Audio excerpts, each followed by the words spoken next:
So I've been watching nickel searching videos on YouTube and decided to give it a go myself. I got a box of 50 nickel rolls, so 2,000 nickels. I'm gonna look at each nickel and place them on this mat here, showing every Jefferson nickel.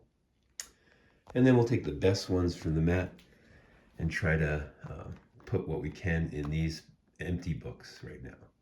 So this is roll 3, and I got a key date, or a semi-key date. It's a 1948 S.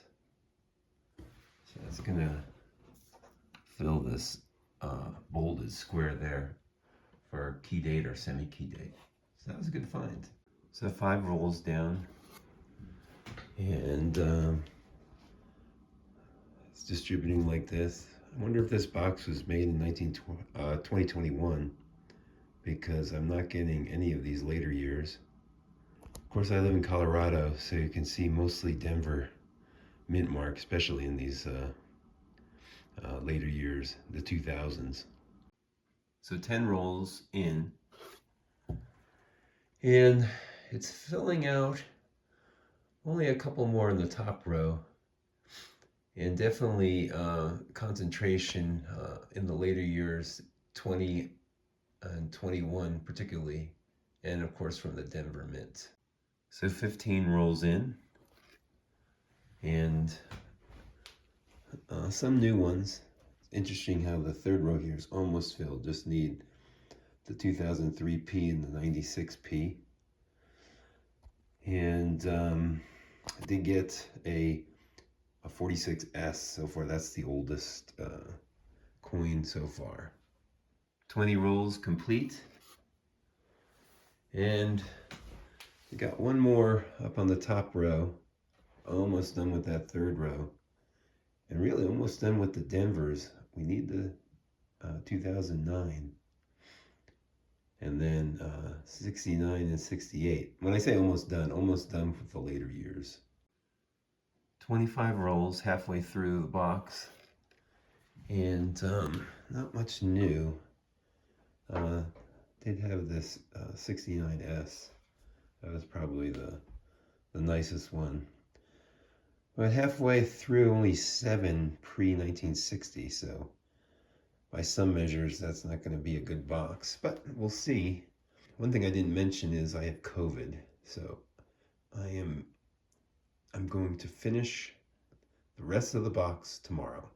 Getting set to finish off the 25 rolls of nickels I have left, but first I'm going to take some of the overflow in some of these years and put them over there to clean things up a bit.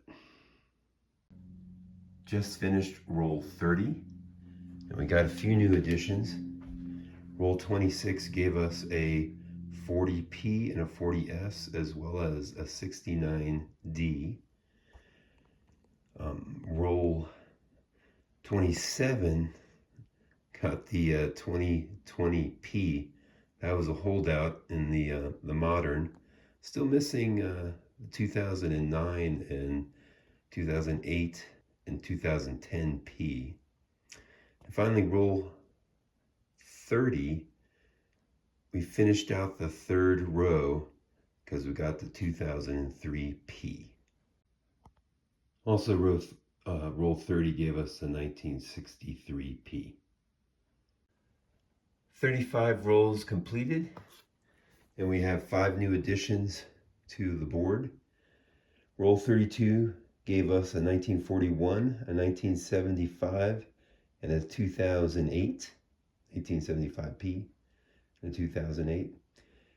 And roll 35 gave us a 1958D and a 1967. Down to the last 10 rolls. So finished up roll 40. And only one new addition, 1941S, and 3 other coins from the 40s with duplicates.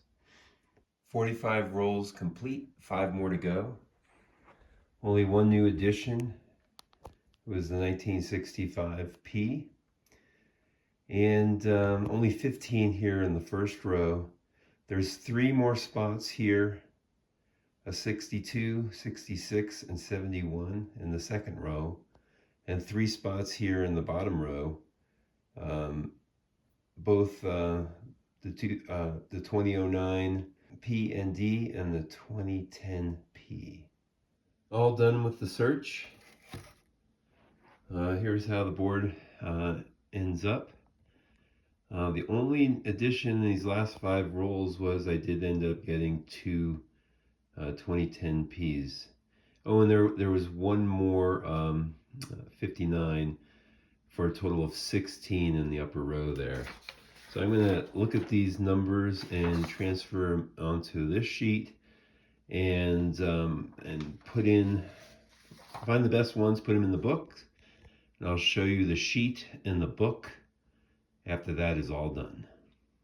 Okay, so I've completed putting the coins into the 3 books, and I'll show you a final analysis in just a minute. I wanted to point out a couple things about the coins. So we did have the 1 Canadian coin, so that's not going to appear in the final numbers. And then there's this 1 Jefferson Nickel coin that I just could not find a date on. It has some gunk on it or something, but I wasn't able to get that off to read the date, so that's not going to appear. So there was 1,998 coins in the final analysis. There's these 2 coins I set aside just simply because they're damaged pretty heavily. There's a number of other coins that, again, I could get a date off of them, but they were have some sort of corrosion or gunk on them, on one face or the other, or both. And finally, there's this coin that it looks perfectly fine. It just has an interesting golden tone to it. So I set that one aside as well. Here's the final table. The red squares are those coins I did not find. And you see most of them are contained in the early years of the Jefferson Nickels. There are some exceptions, most notably the 2009 coins. These orange squares are ones I didn't find as well, but not really expecting to find them. So I can take the mintage of each year and each mint and divide by the total number of Jefferson Nickels ever minted up to 2021, and then scale it back to 2,000 coins and get an idea of how many coins I would have expected to see per year per mint. And if I look at the San Francisco and Denver mints, this is what I get. So the expected are the lines, and what I did find is plotted as the dots. And so you can see midway here, I'm getting the expected number of coins from the Denver mint in the, say 75 to 90. And then afterwards, I'm getting over more coins from the Denver mint per year as I expected, but it still follows trends where I see a year of high mintage, say 1964. I saw a lot of 1964 Ds. A high mintage in 2000 and 1999. I saw a larger number of those compared to the years near it.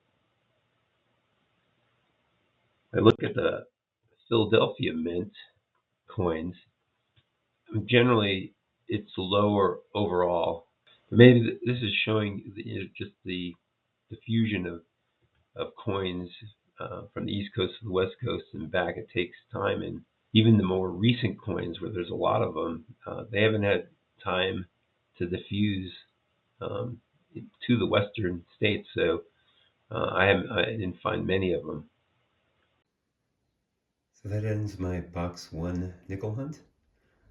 We'll see if I do a box 2. That might be fun.